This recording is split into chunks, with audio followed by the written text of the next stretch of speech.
Jubileu do ano 2000. Roma, Basílica de São Paulo fora dos muros. Abertura da Porta Santa. Unidos na oração, sustentados pela força do encontro.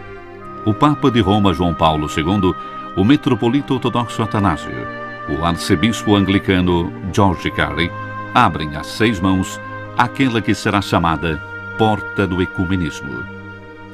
É o sinal tangível de um caminho ecumênico, iniciado muitos anos atrás. 2 são os eventos históricos dos quais se irradia o caminho ecumênico: o Concílio Ecumênico Vaticano II e o extraordinário encontro na Terra Santa entre o Pontífice Paulo VI e o Patriarca de Constantinopla, Atenágoras I. 11 de outubro de 1962. É o vento do concílio, o concílio do Papa João. 2.778 participantes foram convidados e assistiram aos trabalhos. Ortodoxos, luteranos, anglicanos, evangélicos, quáquers, metodistas. Até mesmo 2 observadores da Igreja de Moscou. É o primeiro encontro desde séculos de cismas. A Basílica de São Pedro jamais havia hospedado coisa semelhante. É o sinal tangível de uma igreja que deseja realmente superar antigas hostilidades, divisões, incompreensões. Diz o Papa João XXIII. Os olhos, às vezes, saíam a procurar tantos filhos e irmãos. Descobrindo o vosso grupo, as vossas pessoas em particular, encontrei uma razão de conforto por causa da vossa presença.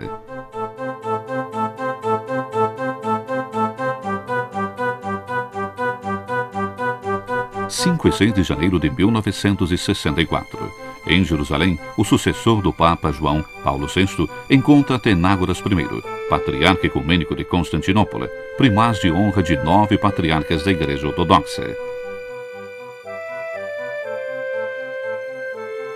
É um relacionamento que ele retoma depois de quase 2000 anos. É também o início de um diálogo com 450 milhões de irmãos separados.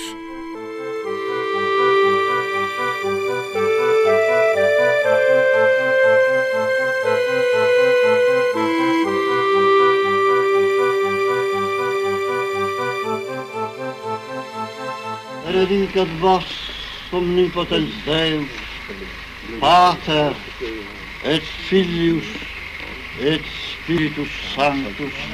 Amém. Emoção, comoção, esperança. Agradecimento e oração caracterizam aquele encontro e, sobretudo, toca-se com a mão a consciência de construir um evento histórico e, juntos, não retroceder no caminho do diálogo entre tantos irmãos em Cristo.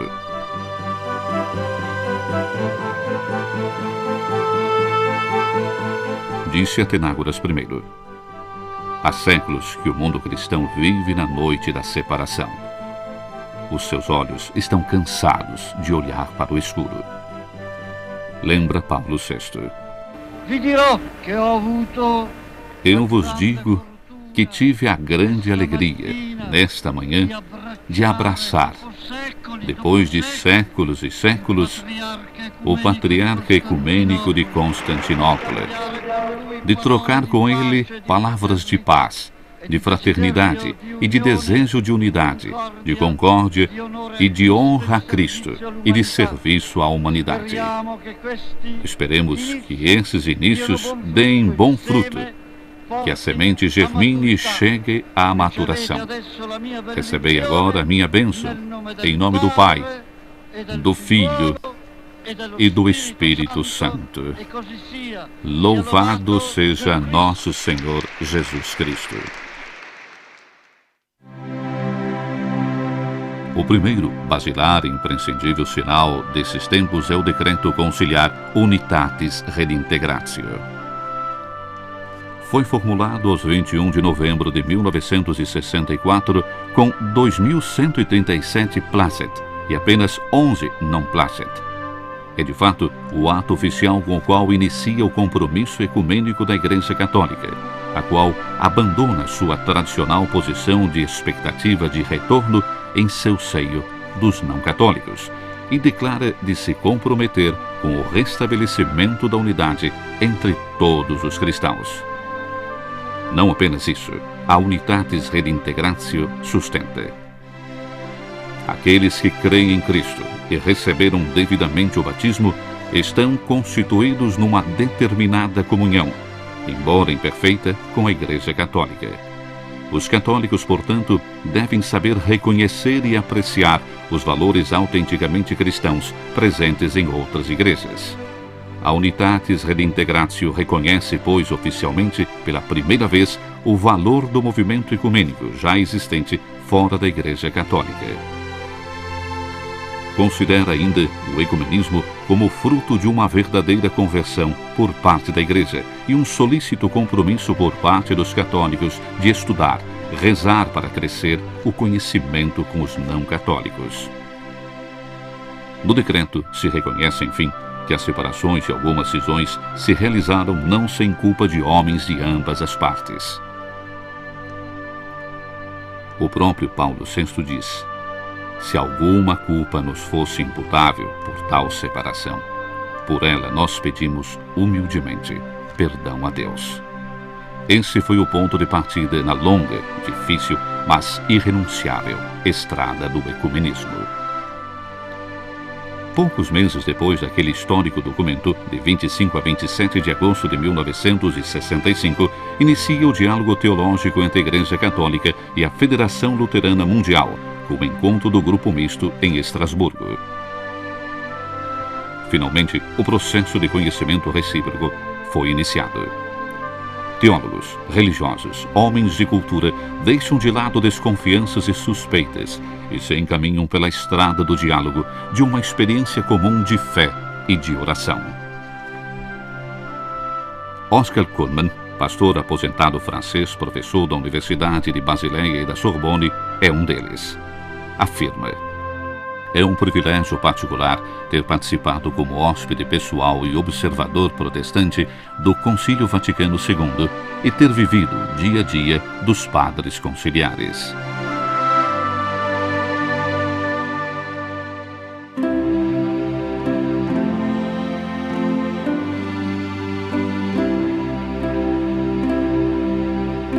Thésée, aquela pequena primavera, como gostava de dizer João 23, se caracterizava desde as suas origens por uma dimensão ecumênica. Roger Schultz, de origem suíça, nasceu em uma família protestante. Em 1940, deu início à comunidade de Thésée, minúsculo lugarejo não longe de Citeaux e mais perto ainda de Cluny. Em Thésée, homens e mulheres diferentes por língua, raça, cultura, confissão cristã buscam a Deus, experimentam a força curativa da reconciliação, testemunham a urgência de servir quem é mais pobre ou marginalizado. Hoje a comunidade de Thésée é formada por uma centena de irmãos de 26 nacionalidades diferentes. Toda semana realizam-se encontros dos quais participam um mínimo de 500 e um máximo de 6.000 participantes provenientes de 70 países diferentes. No dia 7 de dezembro de 1965, na vigília do solene encerramento do concílio, um outro ato histórico, a abolição das recíprocas excomunhões entre as igrejas de Roma e a de Constantinopla, originadas pelo dramático cisma de 1054. A solene declaração de Paulo VI e de Atenágoras I vem pública e contemporaneamente lidas em Roma e em Istambul. Paulo VI e Atenágoras I assim declaram conjuntamente: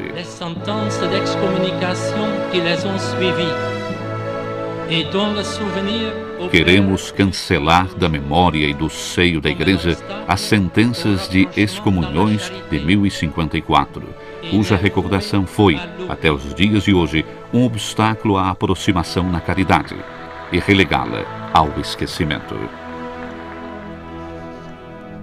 Do Oriente ao Ocidente, o caminho ecumênico é como uma antiga estrada que atravessa e une a moderna Europa.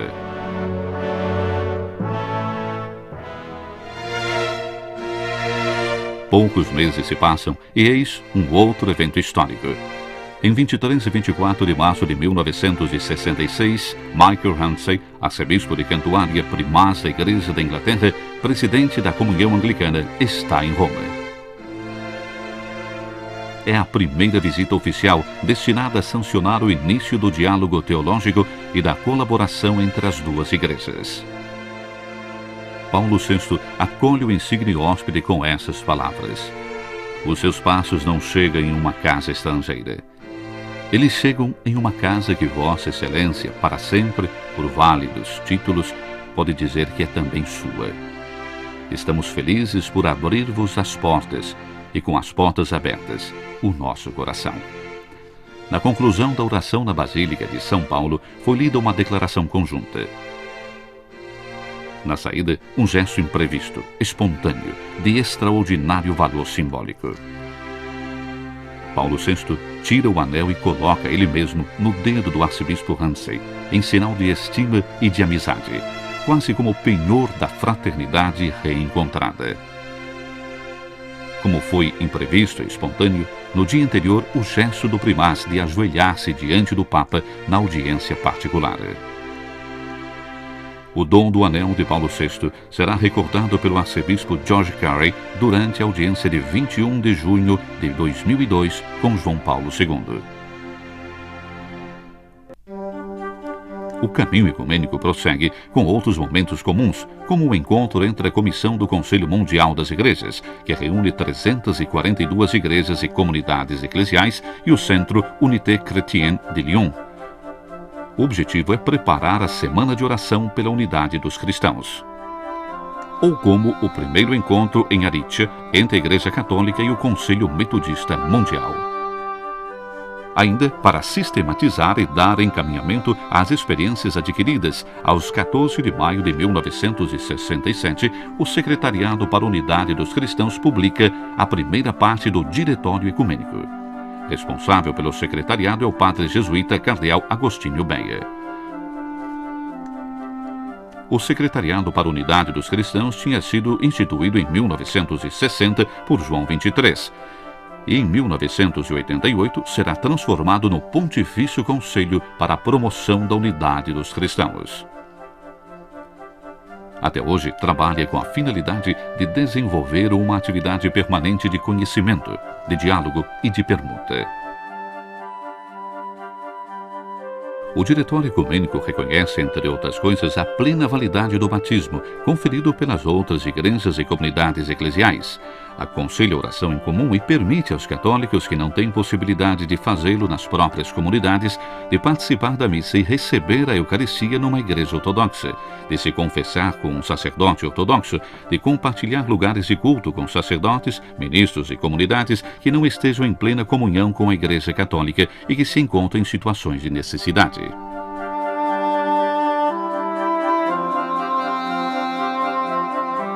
O diálogo continua. De 3 de maio de 1967, Paulo VI encontra na Capela Sistina o Catholicos Corém I, patriarca da Igreja Apostólica Armênia. O objetivo desse encontro é refletir juntos sobre a grande questão do congraçamento de todos os cristãos na única igreja desejada por Cristo. 25 e 26 de julho de 1967. Paulo VI vai a Istambul para visitar o patriarca de Constantinopla, Atenágoras I.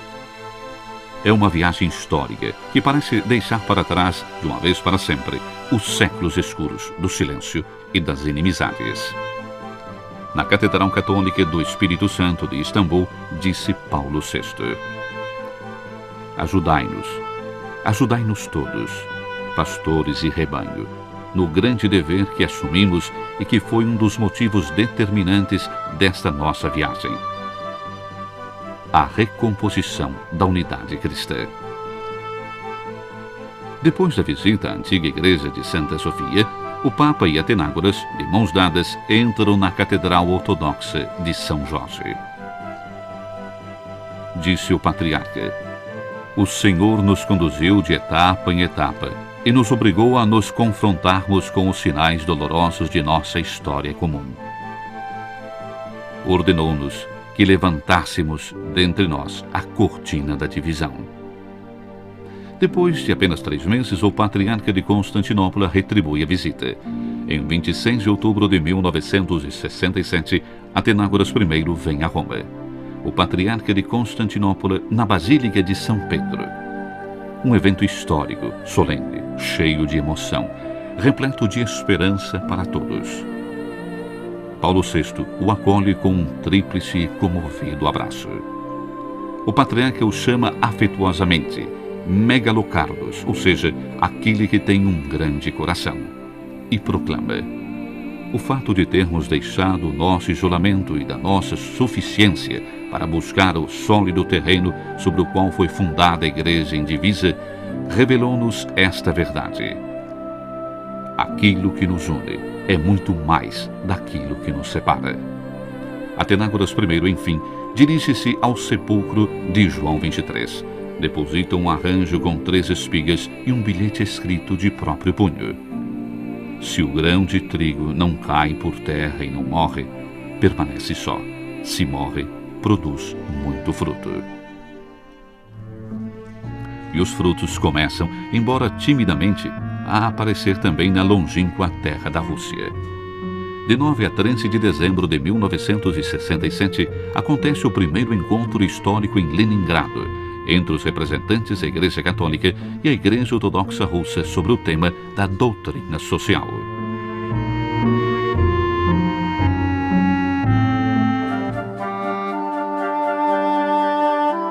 E em julho de 1968, ainda outra primeira vez.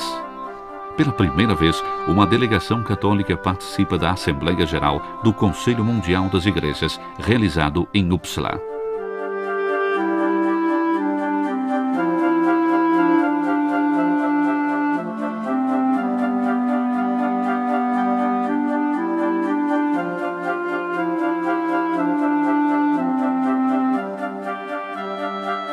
Participam 704 delegados das 235 igrejas e comunidades eclesiais. Da delegação enviada pelo Papa Montini, fazem parte, na qualidade de observadores, entre outros, Dom Willy Brandt e Padre Roberto Tucci. A intervenção de Padre Tucci é muito esperada. Pela primeira vez toma a palavra um membro da Igreja Católica. Nesta Assembleia, oficializa-se a participação de 9 teólogos representantes da Igreja Católica. Entre os relatores, é previsto também uma participação de Martin Luther King sobre problemas sociais da Igreja e sobre o racismo. Mas o reverendo batista Martin Luther King foi assassinado em Memphis 3 meses antes do início da Assembleia. O seu sonho foi cancelado no dia 4 de abril de 1968.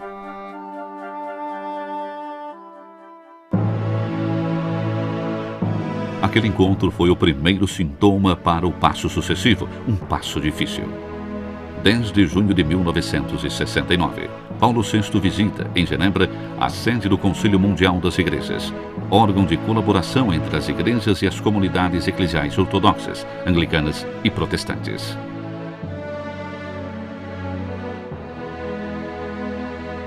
Paulo VI se apresenta usando uma expressão forte. Eis-me, portanto, entre vós. O nosso nome é Pedro. Nous voici donc parmi vous. Notre nom est Pierre. Essa afirmação petrificou a Assembleia. Para alguns parecia quase um improvisado recuo no caminho ecumênico.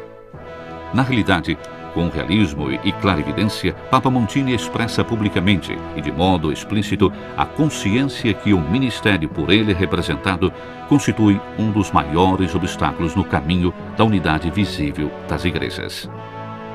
Papa Montini tinha escrito: o primado se oferece na sua plena afirmação, não como domínio orgulhoso, mas como condição de serviço à unidade.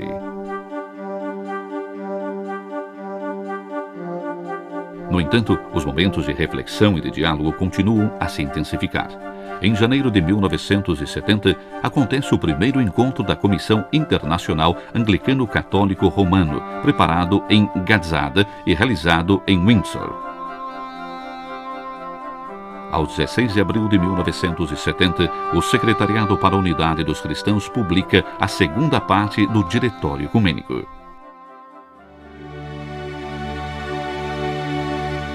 Em 9 de maio de 1970, chega em Roma o Catolicós de todos os armênios, Vasquin I.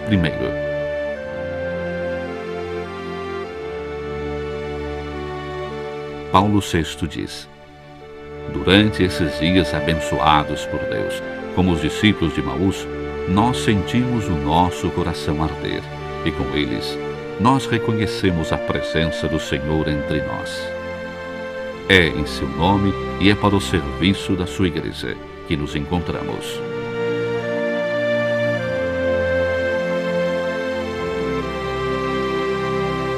Em 25 de outubro de 1971, chega em Roma o patriarca sírio-ortodoxo da Antioquia, Mar Ignatius Jakub III.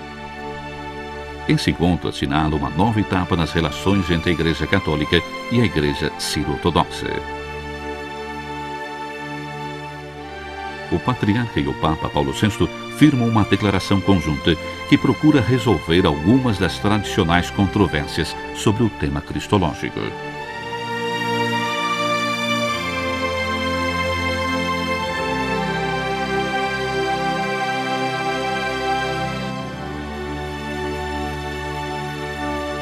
Em 10 de maio de 1973, Paulo VI assina com Shenouda III, Papa de Alexandria e Patriarca da sede de São Marcos, Igreja Copto-Ortodoxa do Egito, uma histórica declaração.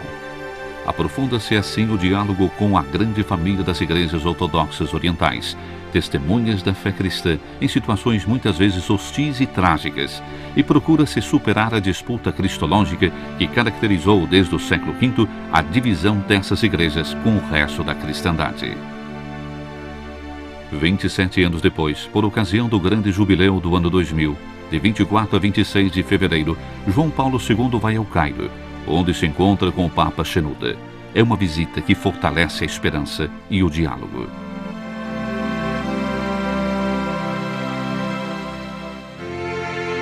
Em 14 de dezembro de 1975, chega a Roma uma delegação oficial do Patriarcado Ecumênico de Constantinopla, dirigida pelo metropolita Melitão.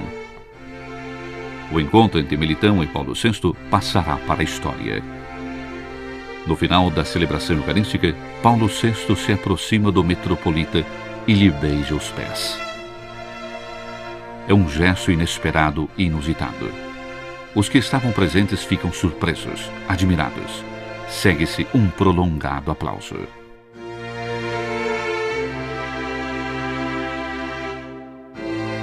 Ainda mais uma vez do Oriente ao Ocidente. Um outro encontro na estrada do ecumenismo. Dias 28 e 29 de abril de 1977. Visita Roma o primaz anglicano Frederick Donald Cogan, arcebispo da Cantuária. É particularmente amigável o colóquio com Paulo VI. No final do encontro, foi assinada uma declaração conjunta que sanciona o início do diálogo teológico entre as duas igrejas. Encoraja-se a Comissão Internacional Anglicano-Católico-Romana para continuar a colaboração com a finalidade de encontrar, lê-se, a possibilidade de traduzir a convergência teológica em frutos concretos que possam levar enriquecimento à vida da comunidade. E aos 29 de junho de 1978, acontece a segunda visita a Roma do metropolita Melitão, por ocasião da festa de São Pedro e São Paulo. Esse será o último encontro ecumênico de Paulo VI. No dia 6 de agosto de 1978, o Papa Paulo VI, que com o Papa João XXIII traçou os primeiros sulcos no campo ainda incultivado do ecumenismo, entregará a alma ao Pai. E muitos, com o tempo, recordarão com reconhecimento e caridade aquele pontífice que tanto semeou, que tanto deu e fez pela unidade de todos os cristãos. Depois dele, o Papa do Sorriso, o humilde Papa Luciani, que durará quase o breve lapso de um suspiro. Justamente o tempo de encontrar, e entre admiração e espanto geral, ver expirar quase entre os seus braços o metropolita Nikodin de Leningrado, em visita oficial a Roma. O novo Papa, João Paulo II, prossegue o caminho ecumênico dos seus dois predecessores. Em 29 e 30 de novembro de 1979, um ano depois da sua eleição, João Paulo II vai a Istambul por ocasião da festa de Santo André Apóstolo. Encontra o patriarca Dimitrios. Juntos, decidem iniciar um diálogo entre as duas igrejas. É assim instituída a Comissão Mista Internacional para o Diálogo Teológico entre a Igreja Católica e a Igreja Ortodoxa em seu conjunto. A primeira sessão dessa comissão acontece oficialmente em 29 de maio de 1980, em Patmos, na Grécia. Em seguida, um evento que muitos consideram histórico na estrada do ecumenismo. Pela primeira vez, o bispo de Roma pisa em solo da Inglaterra. Em 28 e 29 de maio de 1982, João Paulo II faz uma visita ao arcebispo da Cantuária. Juntamente com o arcebispo Ramsay, entra solenemente na Catedral da Cantuária para presidir uma cerimônia ecumênica. Disse o Papa: "O diálogo que iniciamos possa nos conduzir ao dia do completo restabelecimento da unidade na fé e no amor." –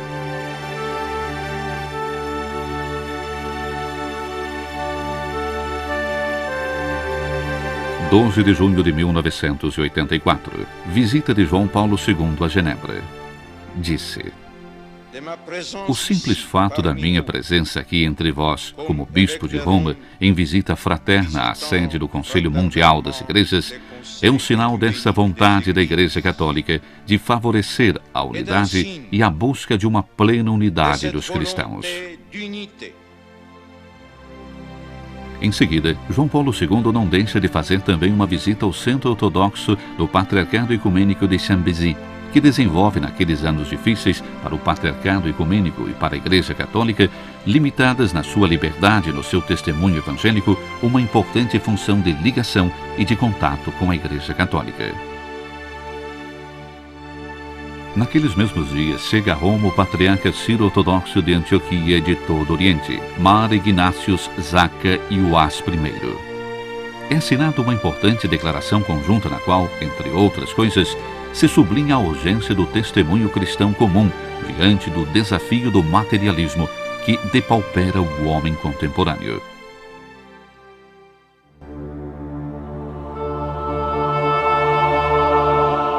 A seguir, um encontro extraordinário, um acontecimento até então único, que representa não apenas uma etapa fundamental no caminho ecumênico, mas um verdadeiro evento na história do final do século. É 27 de outubro de 1986. O Papa João Paulo II convida para vir a Assis os representantes das maiores igrejas cristãs e das grandes religiões para uma oração conjunta pela paz. Participam 50 representantes das igrejas e das comunidades eclesiais, além dos católicos, e 60 representantes das outras religiões mundiais. É o primeiro encontro de oração de tal amplidão, seja pelo número como pela variedade dos delegados, durante o qual os cristãos e os representantes das outras religiões rezam separadamente, mas no mesmo espírito. Para muitos, esta é uma etapa fundamental na história dos encontros de caráter religioso, pois em Assis passa-se de um plano de realizações múltiples ao primado da oração, à dimensão mais íntima e fundamental de toda experiência religiosa.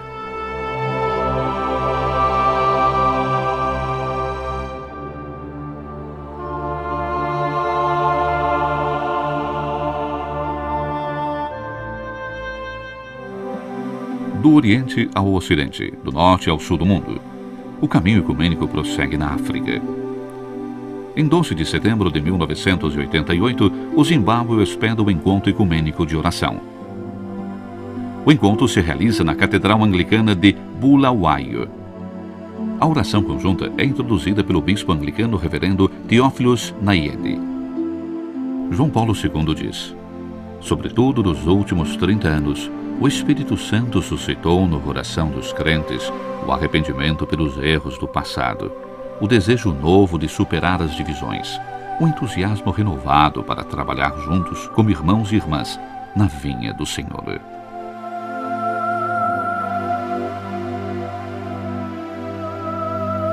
O caminho é retomado em maio de 1989. Em Basileia acontece a primeira Assembleia Ecumênica Europeia entre o Conselho das Conferências Episcopais da Europa e o Conselho das Igrejas Europeias sobre o tema Justiça, Paz e Proteção da Criação. O encontro se desenvolve poucos meses antes da queda do Muro de Berlim. Para muitos observadores, essa Assembleia Ecumênica assume um valor simbólico, quase profético. Depois de um caminho ainda difícil, os dois organismos assinarão em Estrasburgo, aos 22 de abril de 2001, a Carta Ecumênica, contendo as linhas mestras para o crescimento da colaboração entre as igrejas na Europa.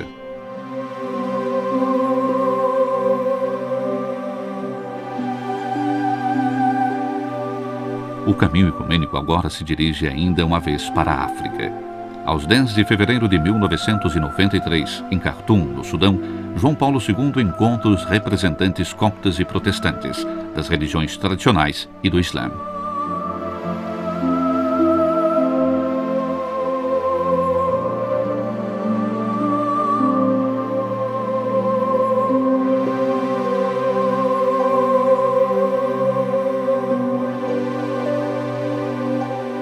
Depois, uma outra etapa histórica. Aos 20 de maio de 1995, João Paulo II assina a encíclica Ut Unum Sint, a primeira encíclica sobre o ecumenismo. O Papa faz plenamente seu o espírito ecumênico que tinha guiado João XXIII e Paulo VI.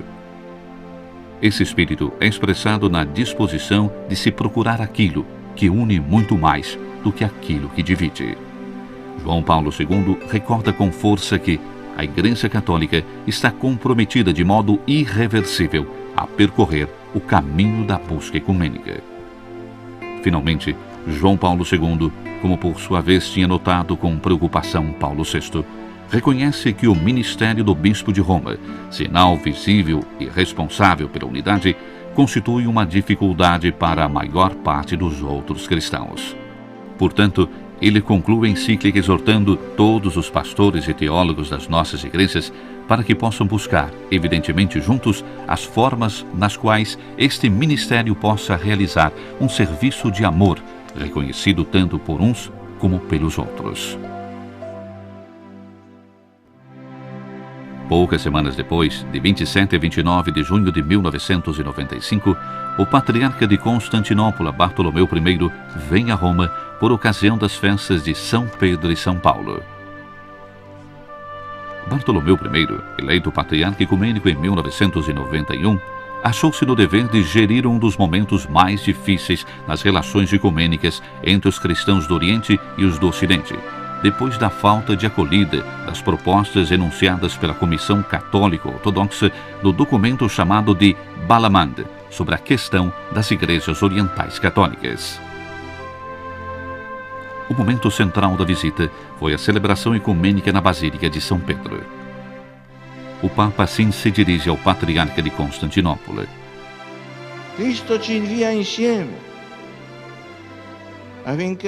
Cristo nos envia juntos, para que juntos demos testemunho. Não podemos, portanto, permanecer separados. Devemos caminhar juntos, pois esta é a vontade de nosso Senhor.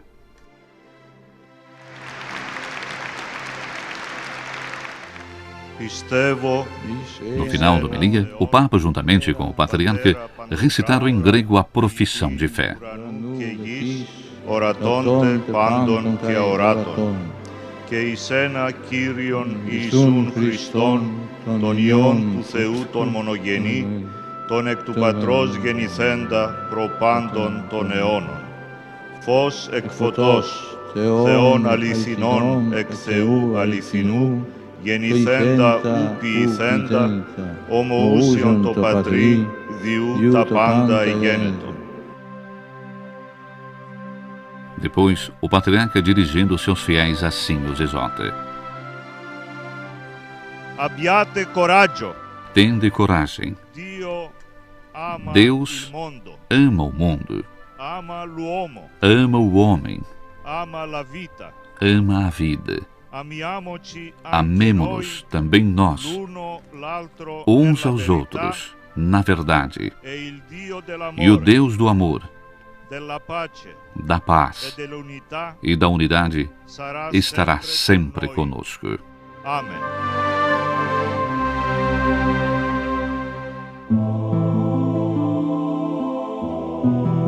Um ano e meio depois, o Catolicós Carequim I, patriarca supremo de todos os armênios, faz uma visita peregrinação a Roma de 10 a 13 de dezembro de 1996. O Papa diz: hoje acolho um irmão que encontro na caridade e na alegria. No final da visita, foi assinada uma declaração conjunta sobre antigas inimizades. João Paulo II e Carequim I, lê-se, declaram humildemente diante de Deus a sua dor por essas controvérsias e discórdias, na determinação de extirpar da mente e da memória das suas igrejas a amargura, as recriminações recíprocas e até mesmo o ódio que foram manifestados no passado.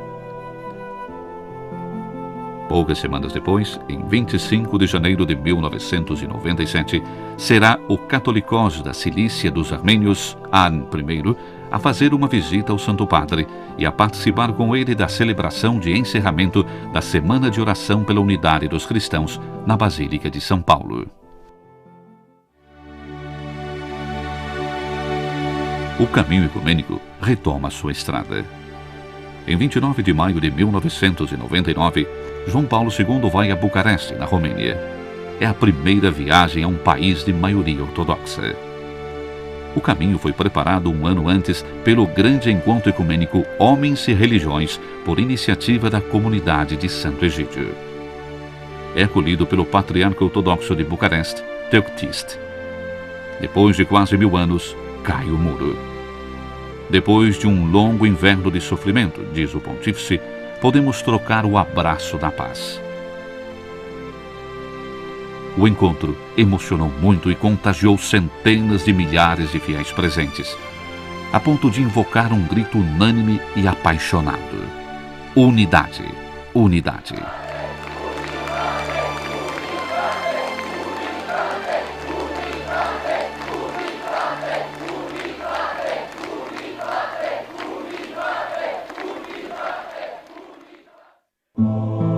Do Oriente ao Ocidente.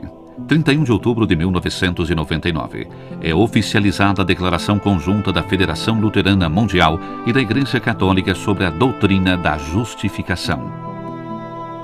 A declaração é assinada ad augusta pelo cardeal Cassidy e pelo bispo Krause, respectivamente presidentes do Pontifício Conselho para a Promoção da Unidade dos Cristãos e da Federação Luterana Mundial.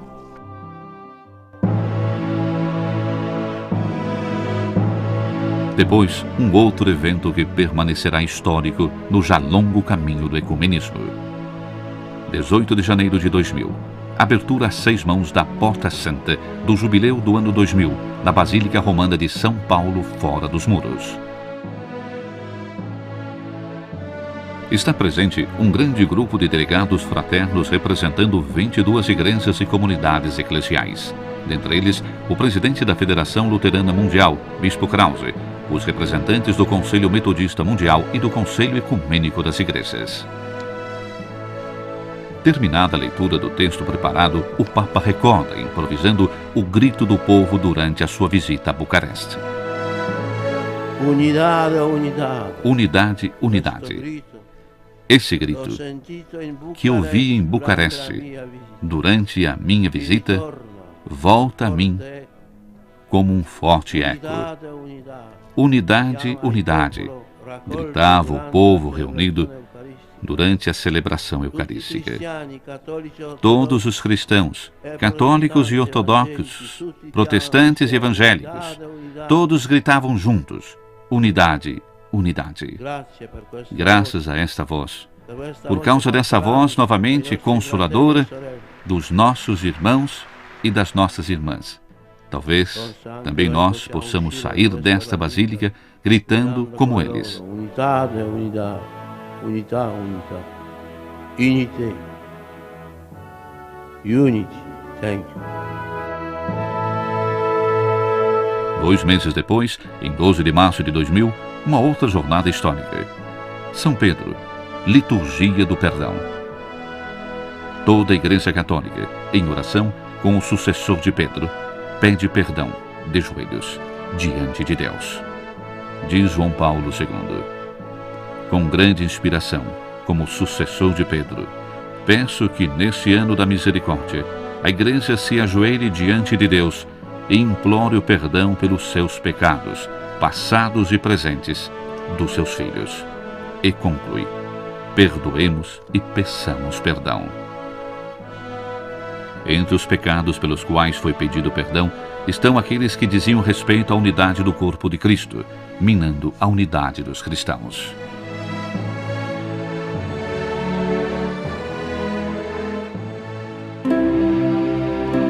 Mais 2 meses, e ao 7 de maio de 2000, um outro evento que permanecerá na história do ecumenismo: a celebração ecumênica no Coliseu, para lembrar o sacrifício das testemunhas da fé do século XX. Diz João Paulo II: em nosso século voltaram os mártires. O testemunho dado a Cristo com o derramamento do sangue tornou-se patrimônio comum de católicos, ortodoxos, anglicanos e protestantes. Aderiram mais de 30 delegações de outras igrejas e comunidades eclesiais. O aspecto particular do evento ecumênico é sublinhado por uma série de 16 leituras de testemunhos. Juntamente com os diversos testemunhos católicos dos 5 continentes, foram lidas também histórias de testemunhos de outras igrejas e comunidades eclesiais. Eis, estes santos sem fronteiras proclamaram com o seu martírio, e numa única voz, a fé e o amor em um só Senhor, Jesus Cristo.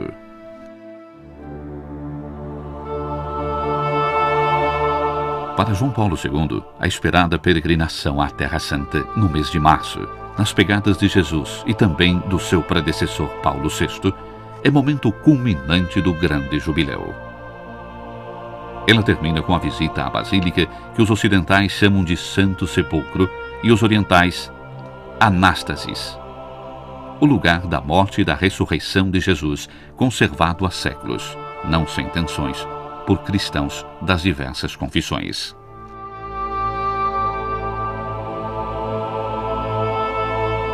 Aqui, diz o Papa, junto ao Santo Sepulcro e o Gólgota, enquanto renovamos a nossa profissão de fé no Senhor ressuscitado, podemos por acaso duvidar que no poder do Espírito da vida ser-nos-á dada a força para superar as nossas divisões e trabalhar juntos no objetivo de construir um futuro de reconciliação, de unidade e de paz?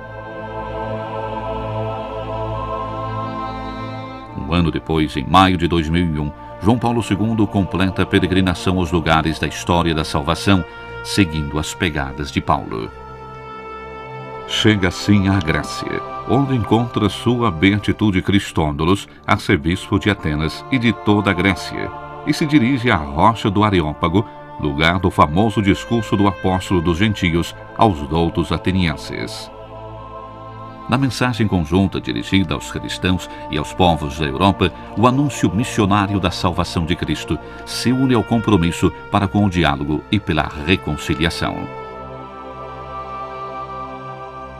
Depois, na Síria, em Damasco, aos 5 de maio, o Papa, acompanhado por patriarcas e bispos católicos da região, encontra-se com os patriarcas grego-ortodoxo e sírio-ortodoxo da Antioquia e de todo o Oriente, e os representantes de outras igrejas e comunidades eclesiais, num clima fraterno que respeita os ótimos relacionamentos ecumênicos no país. 24 de janeiro de 2002, Assis, Jornada de Oração pela Paz. João Paulo II convida pela segunda vez em Assis os representantes de todas as religiões do mundo para responder a quantos pretendem semear o terror e desencadear guerras em nome de Deus. parte de trem, juntamente com os representantes das outras igrejas e comunhões cristãs. Estão com ele 3 patriarcas: Bartolomeu I, patriarca ecumênico, o patriarca grego-ortodoxo de Antioquia e de todo o Oriente, Ignácio IV Razim, e o patriarca assírio do Oriente, Mardinka IV. Diz João Paulo II: nunca mais a violência, nunca mais a guerra, nunca mais o terrorismo. Em nome de Deus, todas as religiões levem pela terra a justiça e a paz, a vida e o amor.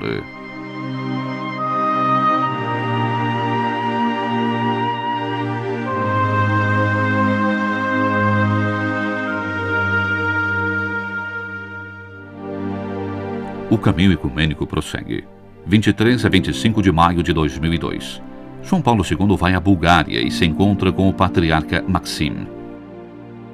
No discurso dirigido ao patriarca e aos membros do Santo Sínodo reunidos no Palácio Patriarcal de Sófia, o Papa recorda: a missão do bispo de Roma se realiza particularmente em recordar a exigência da plena comunhão dos discípulos de Cristo. A viagem se conclui com a visita ao mosteiro de Hila, o mais conhecido e venerado da Bulgária, declarado pela Unesco Patrimônio da Humanidade. João Paulo II é recebido pelo ancião igúmeno Ioan. Ioan tinha conhecido Karol Wojtyła durante o concílio, ao qual tinha participado como observador. O igúmeno Ioan, o amigo dos tempos do concílio, aguardou João Paulo II com grande emoção no ingresso da Igreja da Natividade.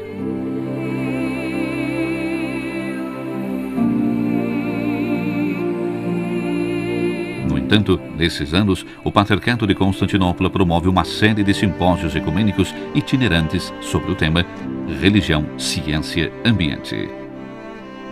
Durante o quarto desses simpósios, dedicado ao Mar Adriático, em 9 de junho de 2002, o patriarca Bartolomeu desembarca em Ravenna.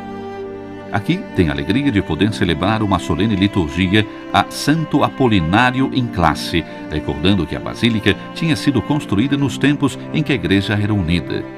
No dia seguinte, o patriarca está em Veneza, onde na sala dos escrutínios do Palácio Ducal assina uma declaração sobre a responsabilidade dos cristãos pela proteção da criação. João Paulo II une-se em transmissão ao vivo para assinar, estando em Roma naquele mesmo momento.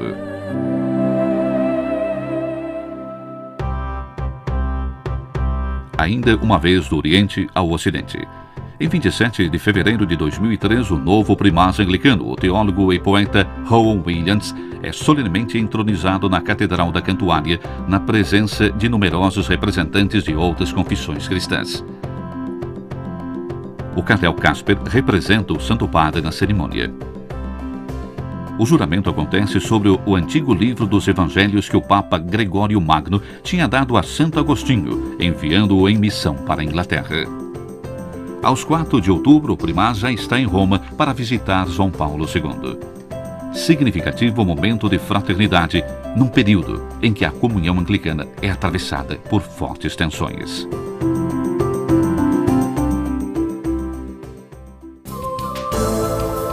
Maio de 2004. O ecumenismo não vem somente de cima, mas também da base.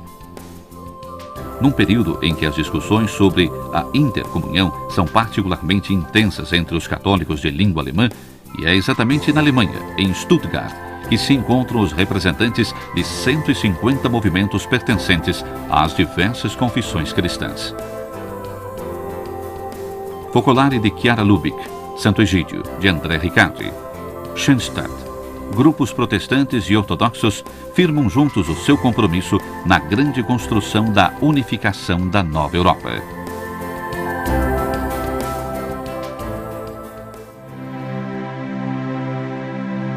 Novamente, do Ocidente ao Oriente.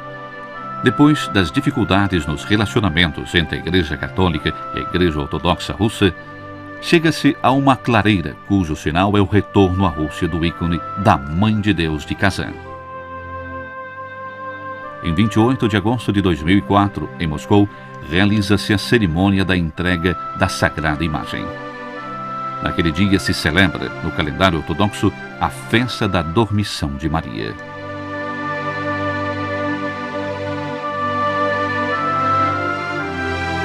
Na Catedral da Dormição, o cardeal Casper entrega ao patriarca de Moscou, Alessio II, o ícone da Mãe de Deus de Kazan. Tomam parte da delegação também o fratel Enzo Bianchi, prior do mosteiro de Bosé, e o professor André Riccardi, fundador da comunidade de Santo Egídio.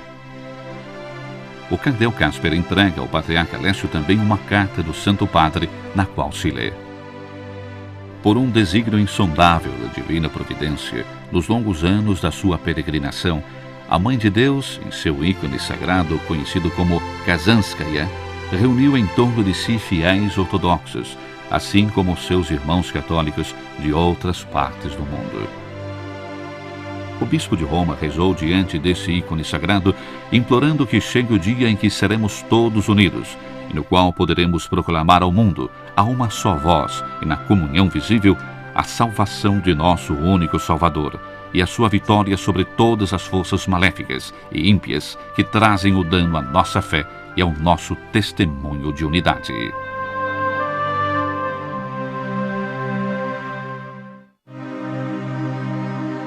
E chegamos à última, por enquanto, etapa desse nosso caminho ecumênico. 27 de novembro de 2004.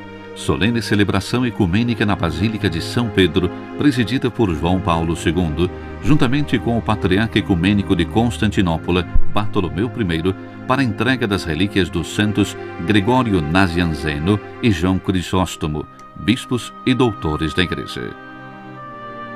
Bartolomeu I o define como um gesto fraterno da Igreja Católica, com o qual se demonstra, acrescenta, que não existem na Igreja de Cristo problemas insuperáveis.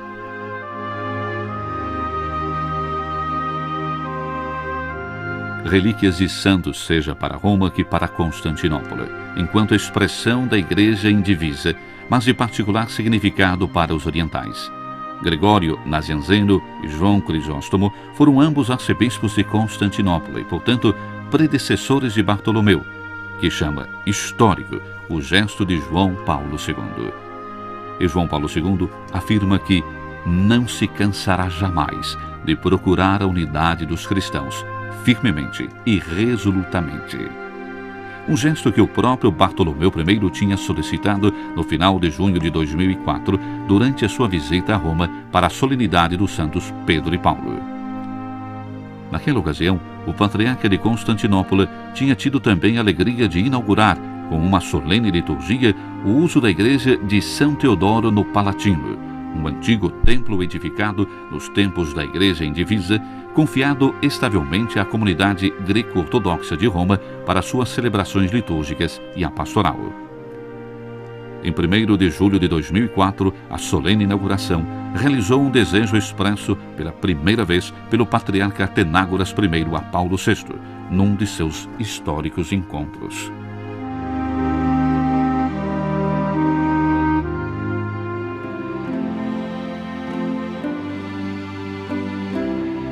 Portanto, chegamos ao término dessa nossa viagem.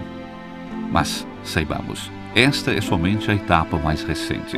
É somente a momentânea chegada do longo caminho ecumênico que se iniciou naquele 21 de novembro de 1964 com a promulgação do decreto Unitatis Redintegratio, e que se tornou com o tempo a estrada principal em direção à reencontrada unidade de todos os irmãos, em nome de Cristo. Aquela unidade pela qual o próprio Cristo rezou.